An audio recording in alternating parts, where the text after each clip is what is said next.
ಸೂರ್ಯವಂಶಸ್ಥ ದಶರಥ ಕುವರ ಹಾಗೂ ಮರ್ಯಾದೆ ಪುರುಷ ಶ್ರೀರಾಮನ ಮಂದಿರ ಈಗಾಗಲೇ ಅಯೋಧ್ಯೆಯಲ್ಲಿ ತಲೆ ಎತ್ತಿದೆ.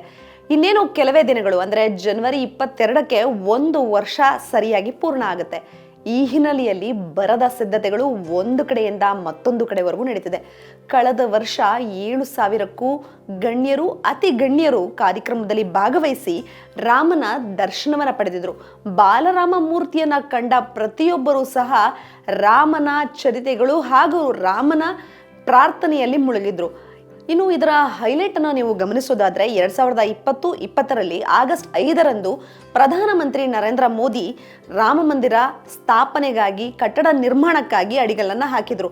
ಅವರ ಅಧಿಕಾರ ಅವಧಿಯಲ್ಲೇ 2020-24 ಜನವರಿ 22ರಂದು ರಾಮ ಮಂದಿರವನ್ನು ಉದ್ಘಾಟನೆ ಮಾಡಲಾಗಿತ್ತು.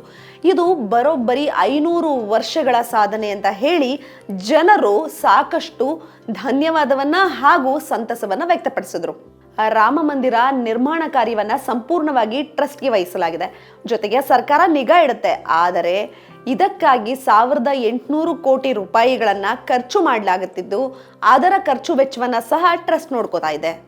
ರಾಮ ಮಂದಿರ ನಿರ್ಮಾಣ ಹಾಗೂ ಹಲವು ಭಿನ್ನಾಭಿಪ್ರಾಯಕ್ಕಾಗಿ ಸುಪ್ರೀಂ ಕೋರ್ಟ್ ಮೆಟ್ಲೇರಲಾಗಿತ್ತು.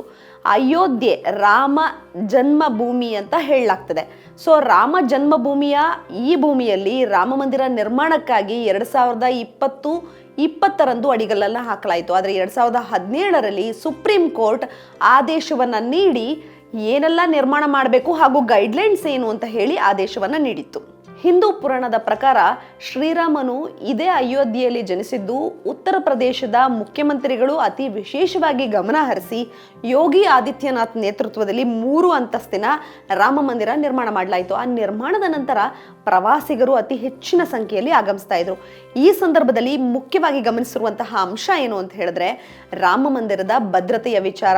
ಅತಿ ಹೆಚ್ಚಿನ ಭದ್ರತೆ ಹಾಗೂ ಬಿಗಿ ಭದ್ರತೆಯ ನಡುವೆ ಪ್ರತಿಯೊಂದು ಹಂತದಲ್ಲೂ ಸೆಕ್ಯೂರಿಟಿ ಚೆಕ್ ಆದ ನಂತರವೇ ಭಕ್ತಾದಿಗಳು ಒಳಪ್ರವೇಶಕ್ಕೆ ಅವಕಾಶವನ್ನು ಪಡೆದರು. ಕಳೆದ 1 ವರ್ಷದಿಂದ ಲಕ್ಷಾಂತರ ಮಂದಿ ನಿರಂತರವಾಗಿ ಅಯೋಧ್ಯೆಗೆ ಭೇಟಿ ನೀಡಿ ರಾಮನ ದರ್ಶನ ಪಡಿತಾ ಇದ್ದಾರೆ. ಇನ್ನು ರಾಮ ಜನ್ಮಭೂಮಿಯನ್ನ ಪ್ರವೇಶ ಮಾಡಿದಂತಹ ಭಕ್ತರು ಉಚಿತವಾಗಿ ದೇವರನ್ನ ದರ್ಶನ ಮಾಡಬಹುದು. ಆದರೆ ಇಲ್ಲಿ ರೈಲಿನ ಹಾಗೂ ಬಸ್ಸು ಜೊತೆಗೆ ವಿಮಾನದ ವ್ಯವಸ್ಥೆ ಇದೆ. ಎಲ್ಲ ಸಾರಿಗೆ ವ್ಯವಸ್ಥೆಗಳ ಮೂಲಕವೂ ಸಹ ನೀವು ರಾಮ ಮಂದಿರಕ್ಕೆ ಭೇಟಿ ನೀಡಬಹುದು.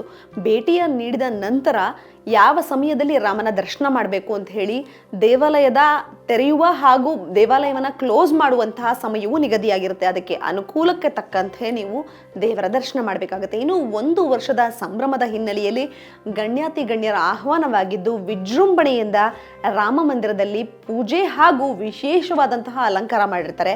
ಈ ಸಂದರ್ಭದಲ್ಲಿ ಕಳೆದ ಬಾರಿ VVIP ಮಾತ್ರ ಎಂಟ್ರಿ ಇತ್ತು. ಈ ಬಾರಿ ಸಾರ್ವಜನಿಕರು ಸಹ ಪ್ರವೇಶ ಮಾಡಬಹುದಾಗಿದೆ.